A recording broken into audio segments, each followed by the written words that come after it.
নমস্কার, ঘরকন্নাদের আরেকটি নতুন পর্বে সকলকে স্বাগত জানাচ্ছি। দেখুন, সকাল সকাল উঠে আমি রান্না বসিয়ে দিলাম।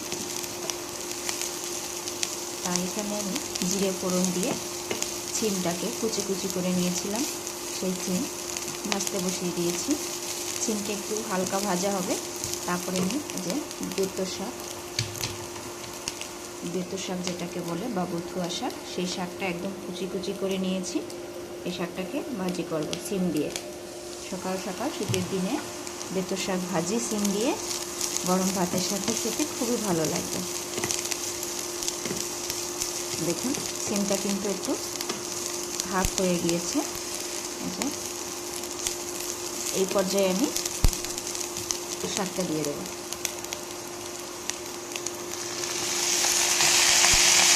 শাকটা থেকে একটু এটাকে নেড়ে চেড়ে ঢাকা দিয়ে দেবো। শাক থেকে একটু জল বেরাবো, ওই জলেই সিম সিদ্ধ হয়ে যাবে।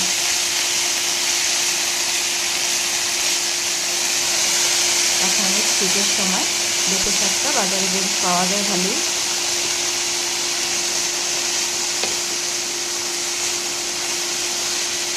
সিম দিয়ে বেতো শাক ভাজি খেতে কিন্তু খুব ভালো লাগে। এবার এটা একটু হালকা একটু লবণ দিয়ে ঢাকা দিয়ে দেবো। খুব বেশি লবণ দেবো না, তাহলে শাকের পরিমাণ বুঝে লবণ দিতে হবে।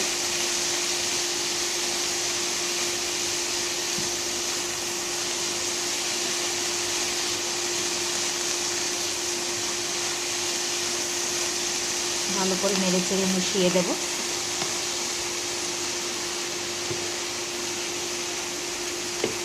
বেতো শাক কিন্তু অনেক উপকারী।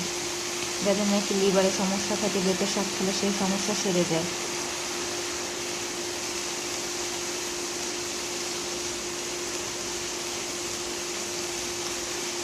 আমি আজকে রান্না করবো শাক ভাজি, বেতো শাক ভাজি। আর এখানে মাটির আলু কেটে নিয়েছিলাম, সে ধুয়ে রেখেছি, ওটা রান্না করব। দেখুন, শাকটা কিন্তু একদম মজে গিয়েছে। এরপর আমি দিয়ে দেবো দুটো আস্ত লঙ্কা। লঙ্কাটা বোটা ছাড়িয়ে ধুয়ে রেখেছিলাম। এবার শাকটাকে বেশ ভালো করে এভাবে করে নেড়ে চেড়ে দেবো।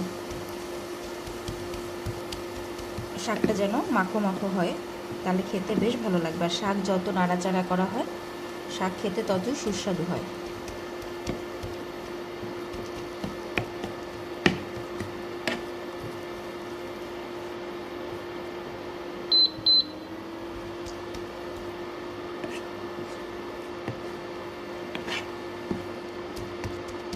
দেখুন, এইভাবে করে করে শাকটাকে সুন্দর করে ভেজে নেব। একবার সামনের দিকে নেব, একবার পিছন দিকে নেব, মানে সিমের সাথে শাকটা যেন খুব মাখো মাখো হয়ে যায়।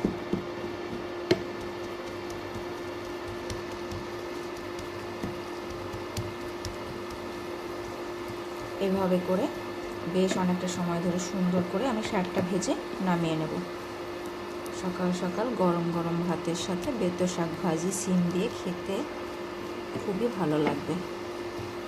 আর সাথে করব এই যে মাটির নিচের আলু, মেটে আলু যেটাকে বলে, ওইটা রান্না করব।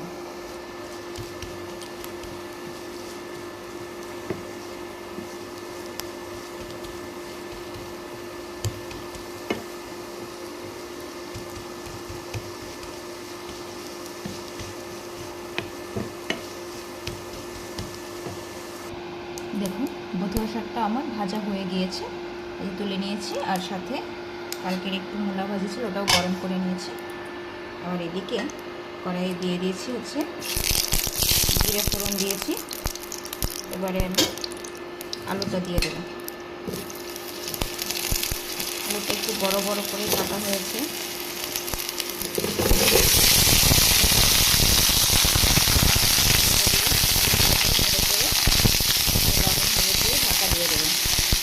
আলুটা কাটার সময় চট করে আওয়াজ হয়েছে, একদিকে যেই আর একদিকে যায়, তা সেক্ষেত্রে বোঝা গেল যে আলুটা ভালো হবে।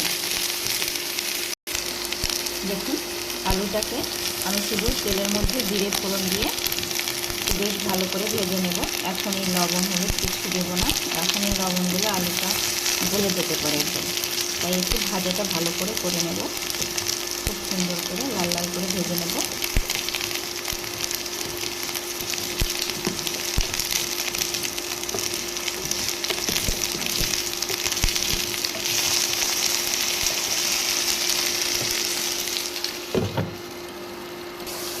দেখুন আলুটা কিন্তু বেশ ভালো করে লাল লাল করে ভেজে নিয়েছি, খুব সুন্দর হয়েছে আলু ভাজাটা। এখন আমি জল দিয়ে দেবো আর লবণ হলুদও দিয়ে দেবো।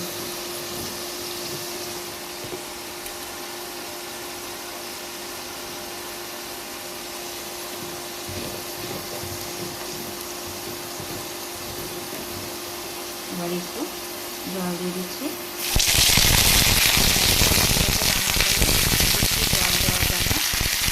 জলটা টানতে সময় লাগে, অল্প জল দিব, চালটাও সিদ্ধ হয় আর বেশি একটু সময় নিয়ে ঝোলটাও টানাতে না হয়। এবারে দিয়ে দেবো হলুদ,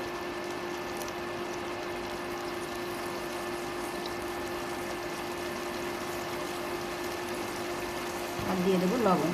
আর আমি ফাঁকে একটু যখন আলুটা ভেজেছিলাম তখন এলাচ, তেজপাতা আর দারচিনি দিয়ে দিয়েছিলাম।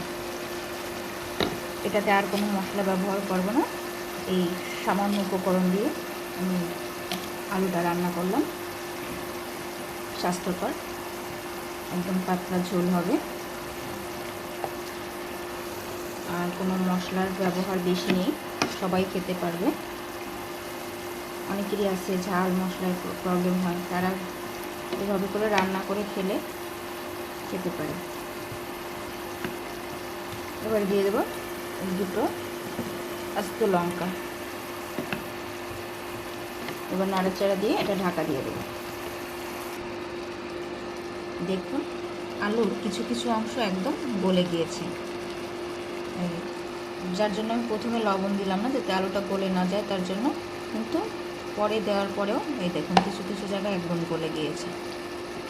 আমার আলুটা রান্না কিন্তু কমপ্লিট।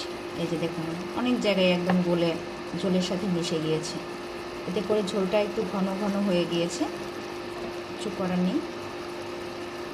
আবার কিছু অংশ একটু শক্ত আছে, যেটা বোটার কাছের অংশ ওইটা একটু শক্ত হয়েছে, এটা বোটার কাছের অংশ ছিল, তাও হয়েছে।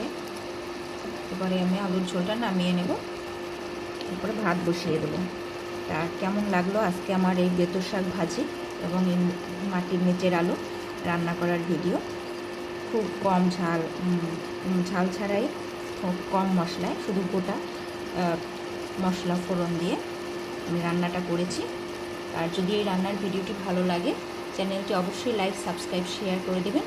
ভিডিওটি দেখার জন্য অসংখ্য ধন্যবাদ। সকলের জন্য রইল শুভকামনা। আজকে এই পর্যন্তই। সকাল সকাল গরম গরম ভাত, মাটির আলু রান্না, বেতো শাক ভাজা খেতে খুব ভালো লাগবে। আজকে এই পর্যন্তই, নমস্কার।